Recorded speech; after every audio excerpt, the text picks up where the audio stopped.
দর্শক আসসালামু আলাইকুম, ডিএসটিভি খবর থেকে সবাইকে স্বাগতম জানাচ্ছি। আমি জুবাইর হোসেন। তো দর্শক, এখন আমরা আছি মগবাজার মোরল ভিলার সামনে।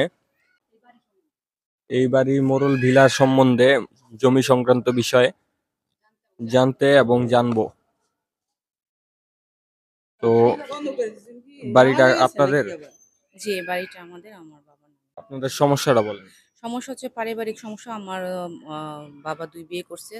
১ম পক্ষের যে ছেলে আছে ইব্রাহিম মোড়ল, উনি আমার বাবার ১ম পক্ষের ছেলে এবং উনি আমাদের সাথে খুবই মানে অমানবিক আচার-আচরণ করে এবং আমাদের সমস্ত অধিকার থেকে সে বঞ্চিত রাখছে। এবং আমাদের প্রাণনাশেরও ভয় আছে। আমরা যখনই বাড়িতে আসি তখনই সে আমাদের উপরে হামলা করার চেষ্টা করে আশেপাশের লোকজনদের, এবং কি সে স্বয়ং নিজে তার ছেলে-মেয়ে সহকারে আমাদেরকে হামলা করার চেষ্টা করে। তার একটা আ মেয়ে আছে। মেয়ের জামাই, ঘর জামাই থাকে পেটে ভাতে। ওই মেয়ের জামাইও এসে সে হুমকিস্বরূপ কথাবার্তা বলে আমাদের সাথে। তো আমরা এখন মানবাধিকার ম্যাডামের সাথে কথা বলবো। মৌসুমী সান্তার আবেদনের পরিপ্রেক্ষিতে আ আমাকে আমাদের প্রধান কার্যালয়ের চিফ কোঅর্ডিনেটর আমাকে এ অভিযোগের কার্যক্রম পরিচালনা করার দায়িত্ব দিয়েছেন। সেক্ষেত্রে আমরা ঘটনাস্থলে আসছি। আমার সাথে আ পরিচালক সাহেব আছেন তসলিম সরকার, আমার সাথে আছে অ্যাডভোকেট বেলাল, আমার সাথে আছে আমার সহকারী অ্যাসিস্ট্যান্ট সঞ্জিদা, আরো ২-১ জন আছেন। এদের নিয়ে আমি আসছি ঘটনাস্থলে। তো আমি এখানে এসে পেয়েছি এলাকাবাসীর বক্তব্য অনুযায়ী যে এখানে আসলেই মৌসুমী ২ ভাই ইমাম হোসেন, আরেক ভাই নাম কি? ইকবাল হোসেন, এদের বাপের প্রাপ্ত যে পাওনা তার থেকে বঞ্চিত হচ্ছে। তো আমি আশা করি এই ব্যাপারটা, যে অ্যাসেটের একটা লিস্ট আমার হাতে দিয়েছে, সম্পূর্ণ অ্যাসেট আসছে, সেগুলি আমি পর্যালোচনা করে কাগজপত্র দেখে আম ওনাদের সুষ্ঠু সমাধান, আইনগতভাবে ওনাদের প্রাপ্তি যাতে করে ওনারা আ পেয়ে উপকৃত হয়, সেই ব্যাপারে আমি যথাসাধ্যভাবে আইনগত ব্যবস্থা নেব ইনশাআল্লাহ। অবশ্যই। Thank you. তো দর্শক, আমাদের সাথে থাকবেন, ডিএসটিভি খবরের পাশে থাকবেন। ধন্যবাদ। মগবাজার, ঢাকা। দর্শক আসসালামু আলাইকুম। আমরা এখন এই মুহূর্তে আছি পুরান ঢাকা আ আ আলুবাজারে। তো এখানে আসছি Bangladesh pipe and tubewell merchants অ্যাসোসিয়েশনে। তো এখানে সভাপতি এবং সাধারণ সম্পাদকের সাথে আমরা কথা বলতে আসছি। আমাদের কাছে একজন ভুক্তভোগী অভিযোগ করেছিল মানবাধিকার আইন সহায়তা কেন্দ্র আশোক ফাউন্ডেশনে।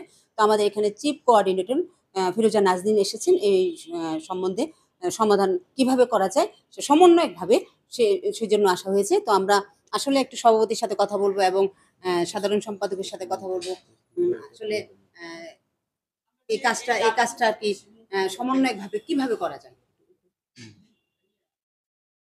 যদি একটু বলতেন আসলে এই যে আমরা মানবাধিকার থেকে যে আসছি এবং আপনারা আছেন, আপনাদের তো আগে স্থানীয় যে সেবক আগে আপনারা, তারপর না আমরা। মানে এটা কিভাবে করা যায়? আসলে আমি এ মানবাধিকার থেকে যে চিঠিটা দিছেন আমি এর পূর্বেরও একটা চিঠি দেখা আমাদের অ্যাসোসিয়েশনে এটার ব্যাপারে একটা আর্জি ছিল। সেই আর্জির ভিত্তিতে আজকে এখানে বসা। উনি যেহেতু বলতেছে এটা একজনের হক, সেই হক আদায়ের লক্ষ্যে যদি আইসা থাকা, সেটা যদি আমার সমিতির অ্যাসোসিয়েশনের গণ্ডির ভিতরে হয়, তাহলে আমি আইনকে শ্রদ্ধা রেখে আমি এটা পদক্ষেপ নিব ইনশাআল্লাহ।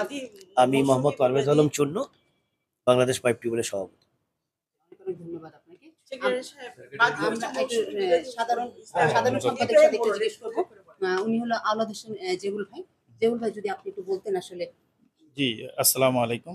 বেসিক্যালি আমরা একটা অভিযোগ যেটা আমাদের হাতে আসছে, এটা ছিল ২০২৩-এ, ২০১৩-তে। তো ওই যেহেতু ২০১৩-র একটা অভিযোগ আজকে নিষ্পত্তি হয় নাই, সেটা নিয়ে আমরা আজকে নতুন করে আবার বসতেছি।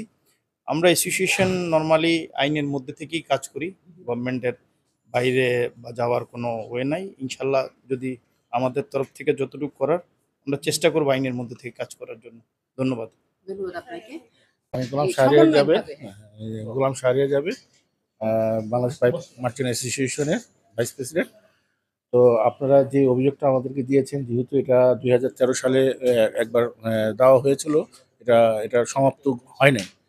তো ইনশাল্লাহ আমরা চেষ্টা করব ওনাদের দিকে তাকিয়ে এবং আইনকে শ্রদ্ধা রেখে আমরা এটা সুন্দর করে যতটুকু সম্ভব আমরা এটা নিষ্পত্তি করার চেষ্টা করব ধন্যবাদ আপনাদেরকে সাথে রেখে।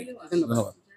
দর্শক, আমরা ২ দিন ধরে আমরা আলোচনা করতেছি এবং ২ দিন ধরে আমরা যা পেয়েছি, আসলে এই বর্তমান যে কমিটি আছে, কমিটি খুবই আন্তরিক এবং তারা সুষ্ঠু এবং সুন্দরভাবে কাজ করবে এই প্রত্যাশাই করবো। আমাদের সাথে থাকবেন, ডিএসটিভি খবরের সাথে থাকবেন। আমি সানজিদ আক্তার আছি আপনাদের সাথে। রহমানির রহিম। আসলে আমরা আজ সকাল 2টার সময় আসছি, এসে সভাপতি সাহেব, সেক্রেটারি সাহেব, ভাইস প্রেসিডেন্ট সাহেব ওনাদের পাইনি। তো সভাপতি সাহেব, সেক্রেটারি সাহেবের নাম্বার নিয়ে ফোন দিছি, পরে সভাপতি ভাইয়ের কণ্ঠটা শুনে আমি বুঝছি যে উনি একজন আসলে অনেস্ট এবং সোশ্যাল ওয়ার্কম্যান, সমাজসেবক।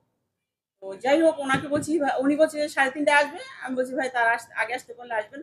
তো উনি ঠিক সময় মতো আসছে। এই জন্য আমাদের সংস্থার পক্ষ থেকে, আমরা যারা আছি সবার পক্ষ থেকে ধন্যবাদ। Thank you. যার জন্য ওনাদের সহযোগিতা পেয়েছি বলেই 1-1.5 ঘন্টা ধরে আলাপ আলোচনা করেছি। আর আমরা এখানে আমাদের যে কাগজপত্র সব কিছু ওনাদের সাথে আলাপ আলোচনা করেছি, পর্যালোচনা করে দেখে ওনাদের সাথে পরামর্শ করেছি। ওনারাও খুব খোলা মনে আমাদের সাথে আলাপ আলোচনা করেছে।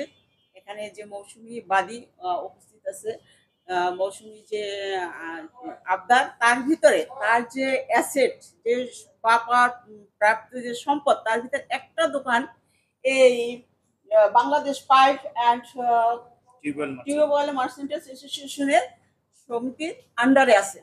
তো ওই দোকানটা নিয়ে ওনাদের সাথে আলাপ আলোচনা করছি। ওনারা আমাদেরকে আশ্বাস দিছে, আমাকে বলছে যে ঠিক আছে আপা, আমরা ইব্রাহিম মোড়কে ডাকাবো, বাদী বিভাগীয় পক্ষে ডাকাবো, আমরা সমন্বয়ভাবে বসে এটা যদি একটা সলিউশনে যেতে পারি, সুরায় যেতে পারি, তাহলে এতিমদের অন্তত পক্ষে উপকৃত হবে তারা, আমরা তো দোয়া পাবো।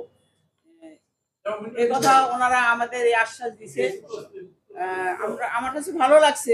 আসলে প্রত্যেকটা স্তরে আমি মনে করি ওনাদের মতো যদি এইভাবে সোশ্যাল মাইন্ডের মানুষ পাই, এই ধরনের খোলা মনের মানুষ পাই, তাহলে আমাদের মানবাধিকারের আমাদের কাজ করতে ভালো হবে। মানবাধিকার তো প্রশাসন, সমিতি, পঞ্চায়েত, কমিশনার, পুলিশ প্রশাসন, পুলিশ হেডকোয়ার্টার সবকিছু নিয়েই আমরা কাজ করি।